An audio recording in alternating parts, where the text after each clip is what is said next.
Tara Kartha joins us now, National Security Council Secretariat joins us. Let's take our conversation forward. Tara, let's first understand the messaging here, the choice of words here, and the implication of this retaliation by India. I just want to make it clear, I'm not a serving member anymore. So anything I say is nothing to do with the government. So the implication here, I think the messaging which has come is, look, you attacked a bunch of civilians. We've attacked terrorists only. That's it. And that is the main invitation to Pakistan to sort of, they had a whole long period when they could have done something, caught some, closed down a few madrasas, done something, then perhaps these attacks may never have happened. They did nothing. All you had was General Asim Munir climbing onto a tank and giving a very, very, aggressive speech. So we waited all this time for Pakistan to do the responsible thing because it is a signatory to nearly 8 to 10 UN resolutions which are against terrorism. They did nothing. So you had actually no choice at all. Now, the message to Pakistan is, look, we've attacked the terror camps, which we have given you lists. It's in the public domain. And now it's up to you to deal with this on your own. Or you can choose to escalate. If you hit civilians and the army in our country, then it's on a different scale altogether. That's the main message. Mohommed Ali Shah, defense and strategic expert, also joins us. Nice to connect with you, Major. Let's understand first the messaging here, the choice of words. It was a measured attack. It was targeted. The idea was to hit the terror camps in Pakistan. There is very clear messaging in terms of what was the goal, what was the mission, and how cleanly it has been accomplished. Major. Right. I think the message was very crystal clear and it's gone across loud and clear, in fact, that if you continue with your dastardly, cowardly ways of terrorism, we have ways and means of striking you and hitting you deep, that the wounds will be so deep that your generations are going to be remembering for you for that. So I think firstly, our compliments to our Indian Defence Forces. They combinedly, jointly carried out this operation. And we took time because we had to identify precisely where exactly as per the grid references, where the terrorist camps were located. We did not want to harm any innocent women, children, any civilian for that matter. Unlike the terrorists from across, their bravery is only limited to harming our civilians, our unarmed tourists, women, children, people who have come to enjoy themselves. So the fact is, the messaging is very clear, loud and clear. Pakistan is still incorrigible, still not mending its ways. They have issued a statement that they will go Pramanu Hatyar istemal karenge. They don't have the guts. They don't have the wherewithal. They don't have the money. They don't have anything to do with it. They have nothing to actually utilize their Pramanu Hatyar, so-called, so to say. Tara mentioned about the Chief of Army Staff standing on top of a tank. That was a good one, Tara. And Tara, I would like to tell you, the Chief of Army Staff, actually, it was stage managed. I can tell you, I can prove it to you how. General Asim Munir, who has been compared with the dreaded terrorist Osama bin Laden as well. I'm not saying this. The US had said this. They had said that Osama bin Laden used to pass orders from a cave. Here, he's passing orders from an AC office, from a presidential palace. Well, General Asim Munir had spoken about Hindu-Muslim in Pakistan, mentioned about the two-state theory, mentioned about how Hindus and Muslims cannot coexist together. Living example is India. In fact, here we all live together very well. Pakistan is basically a bi-good society. 4 days after his stupid Sikh statement remark, a dastardly, cowardly attack takes place in Pahalgam. And I think it's evident to every small child as well what the motive of the attackers was. The motive of the attackers was to actually create a rift within India, because India's strength is our unity, which our Prime Minister has also said, that सबसे बड़ा हथियार, सबसे मजबूत, सबसे ताकत है हमारे देश की एकता और अखंडता. So that is the problem. Now they try to do that. Who does it? asking name, religion, take out your clothes, read kalma, and then shooting. I mean, no one does that. It's to Fair make point. it evident and to make it obvious कि मजहब के नाम पे मारा Right, गया sir. था. So now we take Right. our own time. We take 2 Right. weeks and we give them hell. You know, I'll quickly conclude by giving this Right. example.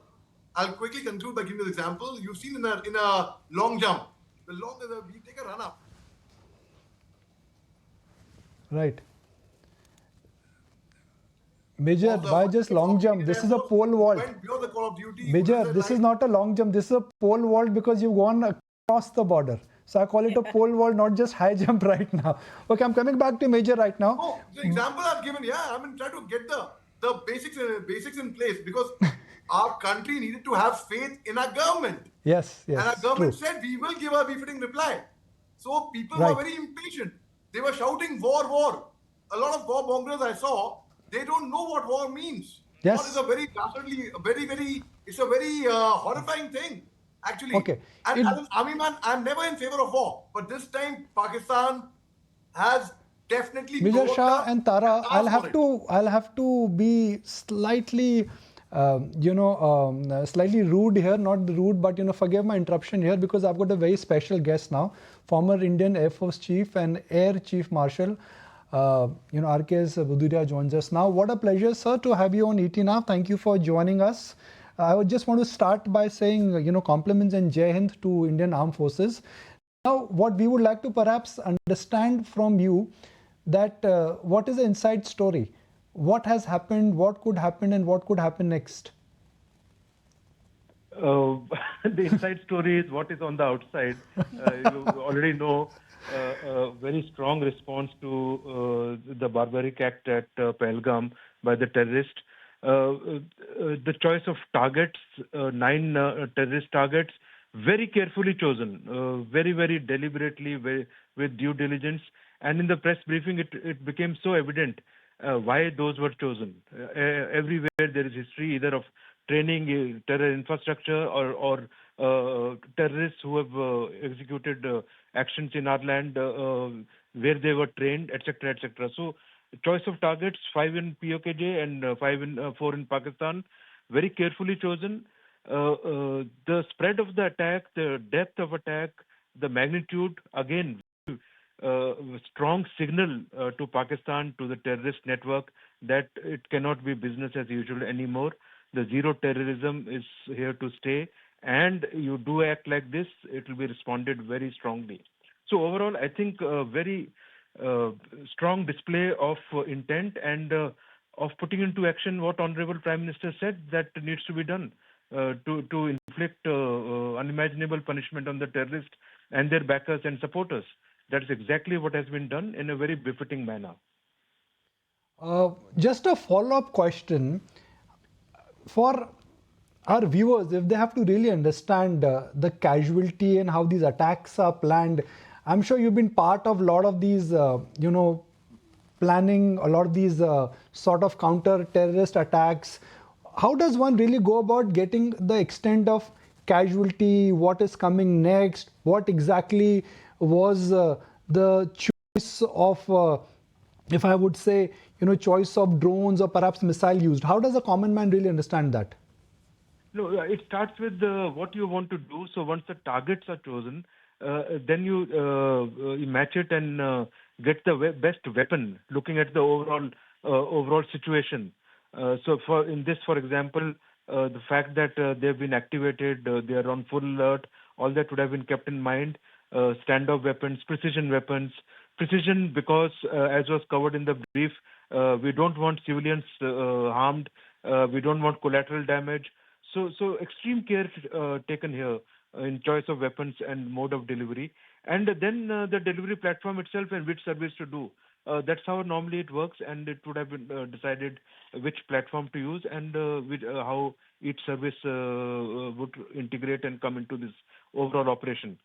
For every operation, there is a big support operation kind of thing planned. That also, actually, all 3 services become part.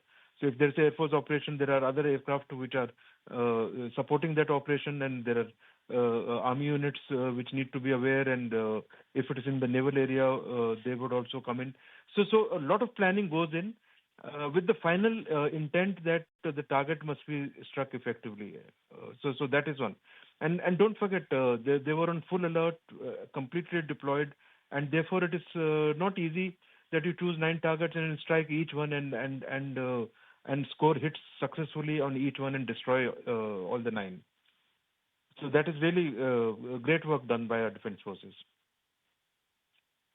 Have you on board? Let's also now welcome Pramit Pal Chaudhuri, Head of South Asia Practice at Eurasia Group. Pramit, thanks so much for joining us, and give us a sense of what you are making of the situation right now. Help us understand the question that's buzzing in every viewer's mind right now, which is what next? What happens next? Can we expect to see escalation in terms of policy and dialogue, or do you think this escalation is now set to happen on the borders itself?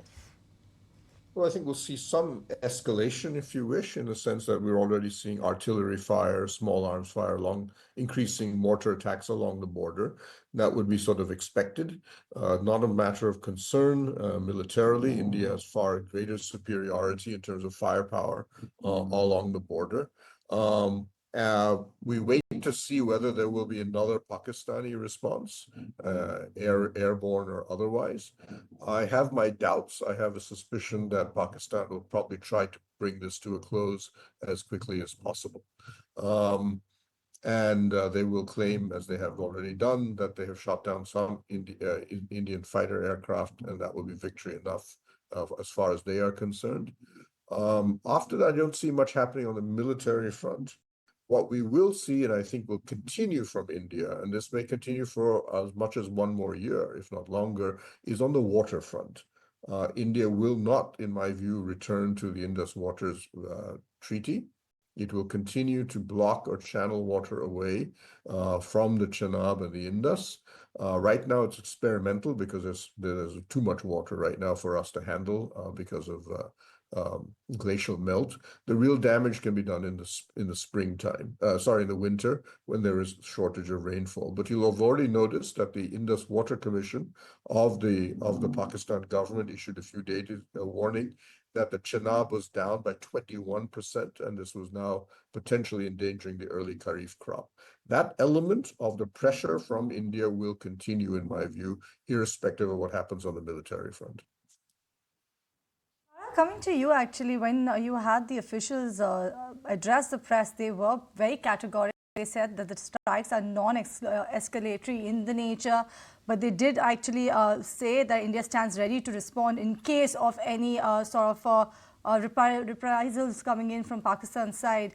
How should one actually gauge this scenario, given the fact that we are pretty firm in our stand that this is non-escalatory in nature, given the fact that this was a targeted one on the terror camps? Is that question for me? For Tara. Okay. See, this I would slightly disagree with the earlier speaker. The Pakistan has to attack you back. It has no other way, because that is Asim, like we said, Asim Munir has said that we will take any retaliation will be a notch up. That means 1 step higher.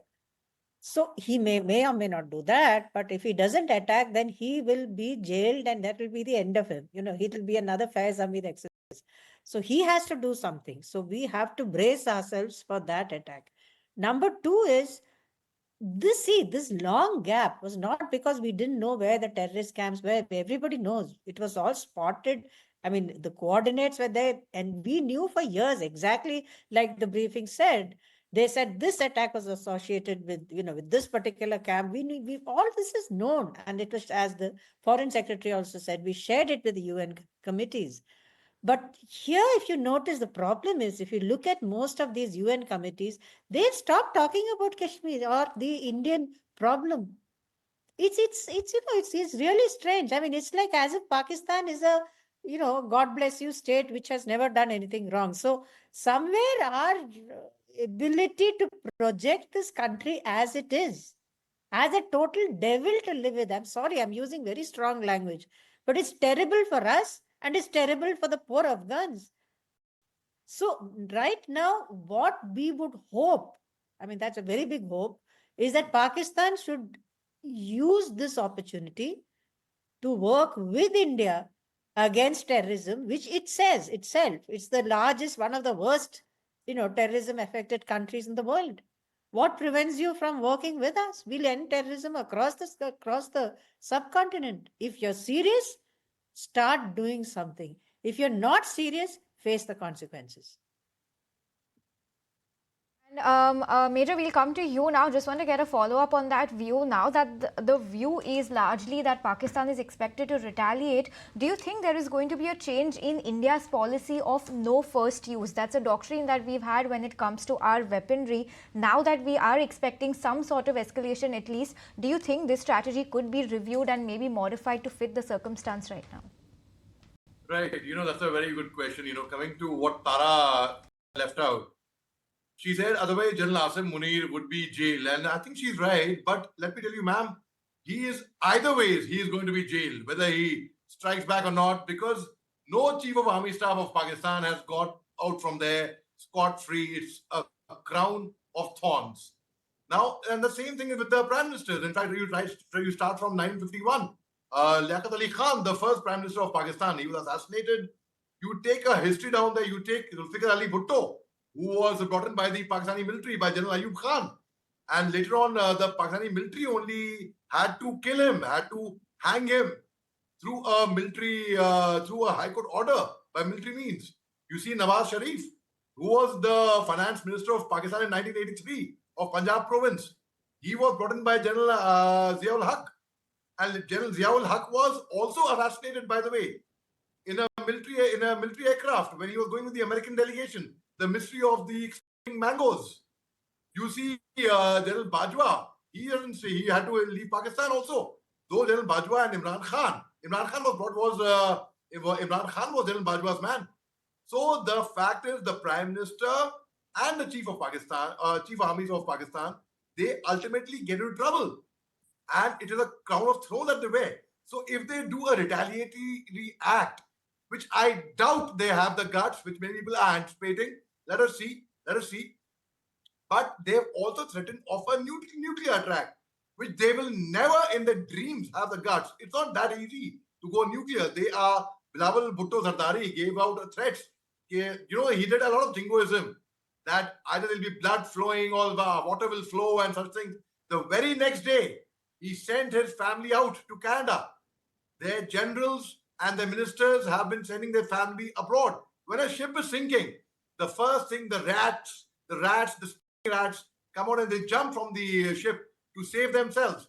That's exactly what's happening in Pakistan. And if you see, very professionally, we targeted 9 specific pinpoint targets only on their enemy, on the terrorist points. Right. We did not want to harm any of the civilians, which we could have very easily.